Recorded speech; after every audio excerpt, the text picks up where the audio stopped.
कल हमने जो है सिलेबस के बारे में देखा, आपको बताया। आज हम हिंदी साहित्य के इतिहास के बारे में पढ़ेंगे। आपके दो हैं, आदिकाल और भक्तिकाल। पहले हम ये देखेंगे कि हिंदी साहित्य का इतिहास। हिंदी साहित्य के इतिहास को हम कितने भागों में बांट सकते हैं, अर्थात इनको कितने भागों में बांटा गया है। और इनको बांटने में जो विद्वान हैं, जो इतिहासकार हैं, उन्होंने बांटा है, किस आधार पर बांटा है, वो करेंगे। हिंदी साहित्य का इतिहास लेखन में सबसे पहले हैं फ्रांस के विद्वान, जिनका नाम है गार्सा द तासी। इन्होंने लिखा, हिंदी साहित्य का इतिहास लिखा गार्सा द तासी। उसके बाद शिव सिंह सरोज ने लिखा, और शिव सिंह सरोज के बाद जो हिंदी साहित्य में जिसको महत्व दिया गया है वह है ग्रियर्सन। ग्रियर्सन ने हिंदी साहित्य के इतिहास को थोड़ा आधार दिया और उन्होंने काल विभाजन किया। उन्होंने 12 प्रकार से हिंदी साहित्य के इतिहास को बांटा। तो ग्रियर्सन के अनुसार उन्होंने जो काल विभाजन किया वो आपको बता रहा हूँ। पहले उन्होंने नामकरण किया चारण काल, जिसका समय उन्होंने 700 से 1400 ईस्वी तक किया। दूसरा, उन्होंने 15वीं शताब्दी का धार्मिक पुनर्जागरण, जैसे नाम से ही कर दिया उन्होंने, 15वीं शताब्दी का धार्मिक पुनर्जागरण।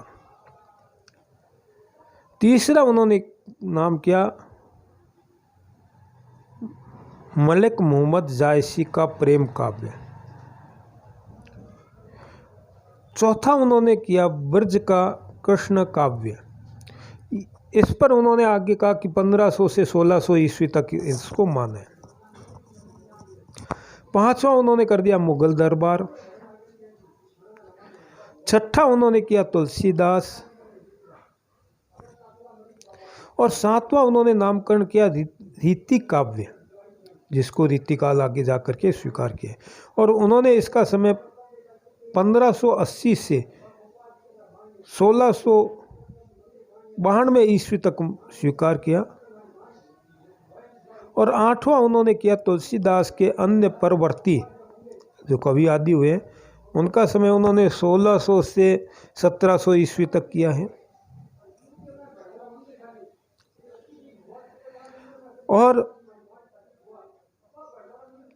नम्मा जो है 18वीं शताब्दी, 1700 से 18वीं तक। 10वां, उन्होंने कंपनी के शासन में हिंदुस्तान। 11वां, उन्होंने किया विक्टोरिया के शासन में हिंदुस्तान। 12वां, उन्होंने विविध अज्ञात कवि। अब ये हम कह सकते हैं, इसकी विवेचना करते हैं कि डॉक्टर ग्रियर्सन का उपयुक्त विभाजन किसी विशेष वैज्ञानिक आधार पर स्थित नहीं है। जैसा कि उपयुक्त विभाजन से स्पष्ट है, कहीं उन्होंने मुगल दरबार कर दिया, कहीं तुलसीदास कर दिया, कहीं रीतिकाल कर दिया, कहीं ब्रजभाषा का कृष्ण काव्य कर दिया, कहीं मलिक मोहम्मद जायसी के नाम से कर दिया, कहीं 15वीं शताब्दी के धार्मिक। तो ये क्या है, इसमें कुछ आधार नहीं है काल विभाजन का। अब उन्होंने कई रचनाकारों के वर्ग के आधार पर विभाजन का नाम निर्देश दिया है, जैसे चारण काल। तो कई साहित्यिक अथवा साहित्येतर प्रवृत्तियों के आधार बनाए गए, रीतिकाल, रीतिकाव्य, 15वीं शताब्दी, धार्मिक पुनर्जागरण या मुगल दरबार। तो ये क्या है, आगे आकर के कंपनी, ये जो नामकरण है वो स्वीकार नहीं है। उसके बाद जो हिंदी साहित्य में काम किया गया है, और हम ये कह सकते हैं कि कहीं ना कहीं आने वाले जो इतिहासकार है उन्होंने भी उनसे सहायता ली है। उन्होंने काफ़ी कुछ लिखा है और बहुत मेहनत की है। वो है मिश्र बंधु विनोद। देखो, जैसे इनके इतिहास का नाम है मिश्र बंधु विनोद। मिश्र बंधु, बंधु शब्द लाए हैं। अब पहले थोड़ा सा हम ये जान लें कि ये कौन थे।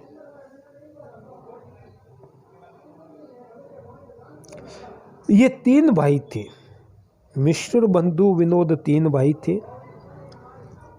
इनके नाम आप देख लें। और इन्होंने इतिहास लिखा था।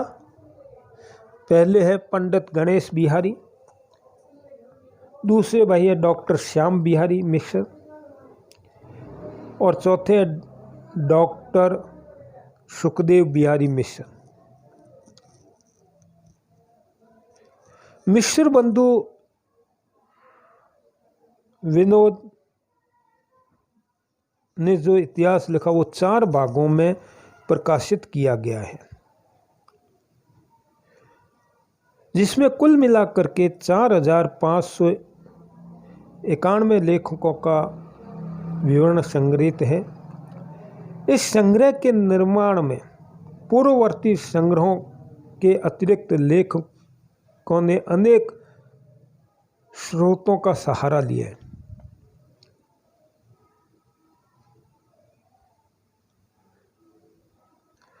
और इसको काशी नागरी प्रचारणी सभा की खोज रिपोर्ट से ली गई है। बहुत कुछ उन्होंने वहाँ से प्राप्त किया है।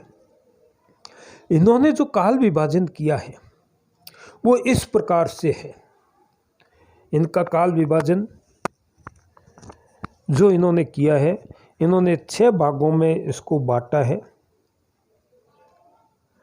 और पहला ही इन्होंने किया है प्रारंभिक काल। और इन्होंने भी जो समय है, आप देखो समय का ध्यान रखें कि कौन सा काल किस समय से प्रारंभ हुआ है, किस विद्वान ने कहा है।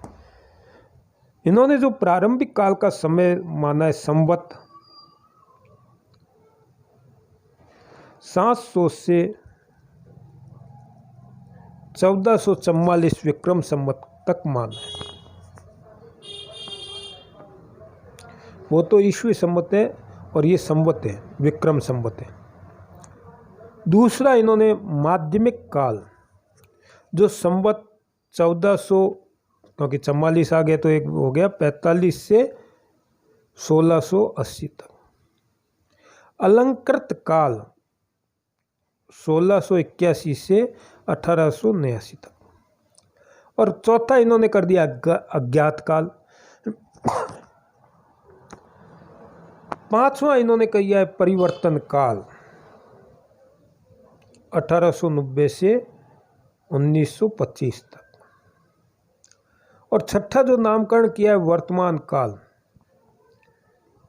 जो 1926 से आज तक का इन्होंने किया है कि आगे चलता रहता है। मिश्र